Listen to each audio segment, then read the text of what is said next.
Gym owners, in this video, we're talking sales funnels and how to use them to generate high demand for your fitness studio. Hi, my name is Patrick, Director of Revenue here at Loud Rumor, and joining me today is Jonathan Farace, Sales Consultant, the Sales Consultant with Loud Rumor. How are you doing today, Jonathan? Doing great. Thanks for having me. Thanks for having me. Today joining me is Jonathan, a Member Success Consultant with us. Thanks for having me. Thanks for having me. Thanks for having me. Awesome. So today we're going to talk about sales funnels and how to really leverage sales funnels to generate a high demand, right, of traffic into your studio for these gym owners. And I think the first thing that we need to think about is what is the goal of this sales funnel? Is it to get more people in the door? Is it to generate a bigger list, bigger audience that you can advertise to, at a different time? So Jonathan, what are your thoughts? What are your perceptions? Sales funnel. How can studio owners best leverage them in their marketing campaigns? Yeah, absolutely. Like you just said, Patrick, it's important to first identify a goal with the sales funnel that you're going to create. So depending on what your goal is, if you're planning on building out a lead list, for example, like an email list, something more passive and something where you're planning on nurturing the lead for quite a while before they come in your studio, then you want to think about value first and think about getting someone to exchange their email for whatever you're offering. So that could be a nutrition guide, that could be a workout guide. There's several opportunities there, but you want to think about offering value there. And then on the flip side, if you're thinking more so, we want to get more aggressive lead gen, get them in the studio, then I think your offer has to be even better and a little bit different. So that's maybe where you're thinking about a free class, some sort of challenge works well, a free week potentially, and then getting creative with whatever you can add on to that. So it's not just like another, studio doing a free class or free week. That can be helpful. What would you tell a gym owner is the biggest lever that they can push in terms of direct response marketing campaign, lead gen campaign? What's the biggest lever that they can push to see better success potentially? In that case, it's being willing to give away a lot for free. That's where you can definitely generate the most volume of leads. We see that across the board with the studios that we work with. Free offers always outperform paid offers for that reason, that there's really no risk if it's totally free. And then if you have a good service and have a good sales process, then conversion shouldn't be an issue, even if it's a free offer. Yeah, and that's a good point, and maybe it's something that studios don't want to hear, but the biggest lever that you can push in direct response marketing is your offer, right? The better your offer, the more enticing your offer, the more likelihood that you're going to get people to opt into your offer, because you have to think about direct response versus intent marketing. So direct response is platforms like Facebook, platforms like Instagram, where these people aren't on those platforms to buy a gym membership, right? These people are on those platforms because they want to engage with their family, they want to engage with their friends, but they see an ad for a fitness studio and it hits them on an emotional level. And the more that you can entice them through your offer, the more likelihood that they're going to follow through on that opt-in and put in their information. As opposed to someone that's coming through an intent channel like YouTube or Google, where they're searching gym near me or kickboxing near me or whatever it may be. There's more intent there, so you don't have to rely as much on the offer. I mean, it definitely does help, right? But in direct response marketing, the biggest leverage that you can push to drive more of a return is going to be that offer. So that's the biggest thing I'll say. And then we talked a little bit about direct response advertising in terms of lead generation, right? But I think it's important to what Jonathan was saying is think about leading with value as well. There's only really a couple of ways to get someone to opt into your studio for lead generation, right? You lead with value or you just ask them. Leading with value takes a little bit more time, right? We're just collecting information and delivering whatever it is that we've decided to give them once they've opted in, like you were talking about nutrition guides and all that good stuff. But that allows a studio to build a list of contacts that they can market to at any time. And the great part about it is it's significantly cheaper than just asking for someone to come into the door, right? Your lead cost, your cost per lead is going to be significantly lower for someone that you give a free download to versus someone that you're asking to come into the door. And the great part is now you own that data, right?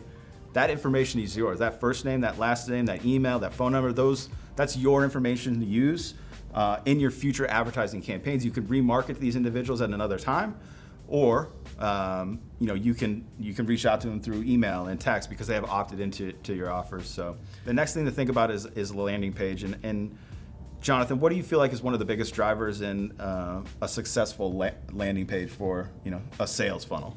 Yeah, absolutely. So let's start with the basics first. When we're thinking about a landing page, the goal of a landing page should be to capture a lead. So with that being said, you want to have the offer that they're clicking on to get to your landing page match the offer on your landing page. I've seen a number of studios that they have different offers like from their ads to their landing page. That's super confusing, and your campaign's just not going to perform as well with any confusion. So keep it simple, so simple. I think I heard one time from someone, a marketer, like so simple that like literally a fourth grader could understand the offer and next steps. So stupid simple is going to be key. With that being said, a couple other things here would be like keeping the lead form above the fold. So like right when your prospect clicks on that landing page, they're seeing your lead form right away. Because ideally they're clicking on your landing page because they're interested in the offer. So why not just get them to submit their information right away? Now, not everyone is going to do that, of course. Some people are going to like seek out more information, which is fine. And in that case, in addition to keeping it simple and having your lead form above the fold, you also want to have some urgency and scarcity around your landing page. So urgency would be, for example, it's a limited time offer, right? The offer ends in 3 days. And so I've seen high performing landing pages that will literally have like a ticking time box, like right above the lead form. And so there's that urgency there that's really effective. And then scarcity is going to be another thing that is going to drive leads when people get to your landing page. So scarcity would be, it's limited to a number of spots, right? So like maybe it's like the first 20 people. That's super effective as well. You want to have that on your landing page.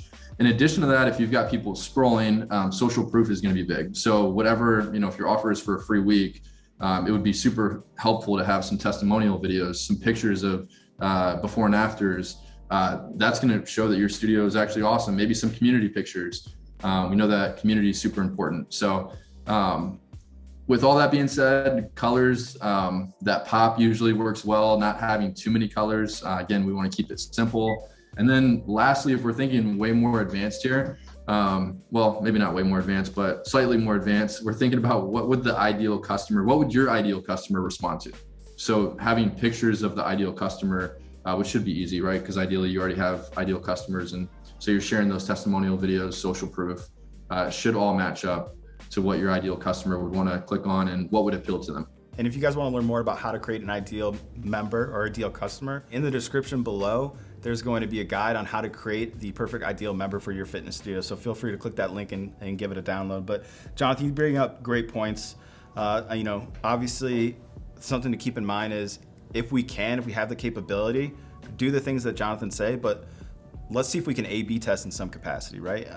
And if we do that, what's super important is when you're testing, test one thing at a time, because you're not going to know if it's going to work or not if you're not testing that one thing, right? So if we're going to test, let's just test headlines, right? Or let's just test the call to action button color, or let's just test what's the call to action on that button itself. So thanks, Jonathan, for that. And then I think the next thing to talk about is after a landing page, what are some of the next steps that these studio owners should take into consideration for a really high performing sales funnel? Yeah, absolutely. So next steps, what I've seen work really well with different fitness studios would be a scheduler. So you can, they're opting in, the lead is opted in with their contact information. And then it's like, oh, wait, like, don't forget, schedule your first workout, right? Schedule your first class, schedule your orientation, right? Depending on what type of studio you are. It's going to vary a little bit. That's super helpful because the lead is going to be really hot as soon as they opt in. And so typically you can capture more than 50% of your leads right into an appointment, which would be the next step anyway, to get them in and then of course sell them a membership. So that's going to be awesome. Now, if they don't book or you don't have the ability to set up a scheduler, that's okay. The next best thing would be setting up some sort of automated nurture. So via text, even a voicemail drop, not the biggest fan of that, but still a good backup. And then an email as well could be helpful. So some automation where, the lead is opting in. And if, again, if they're not scheduling or if you don't even have the scheduling capability, they're hearing from you right away. And when there's all sorts of data around how quickly you reach out to a lead, will determine how likely they are to become a customer at your business. So very big opportunity there. Anything else to add to that? No, it's a good point. Yeah, leveraging automation to help you in that process, but don't rely on that automation, right? Especially the booking side of it. Jonathan's absolutely right. That person in a direct response campaign, they're super excited. They want to get going. Give them the opportunity to schedule their first class. But let's not just rely on the automation, because this is a relationship-driven business industry. So we want to make sure that we're continuing that follow-up process. Whether they scheduled on that booking page or not, you need to have someone from the studio reaching out, following up these leads and getting them in the door. Because if you don't, we've seen it all the time, they're not going to come in, right? If you think about someone that comes in through, a direct response campaign, they opt in, they're super excited.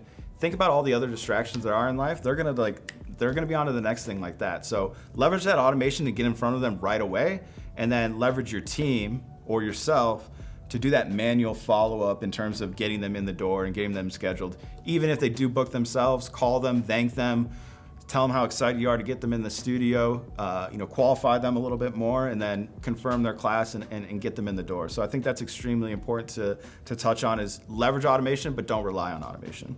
Absolutely. And just to add to that, I would say, take it a step further. You want to have these things scripted out. So both on like the automated nurture, you want to think like, what is your ideal customer going to respond well to get them in for a booked appointment.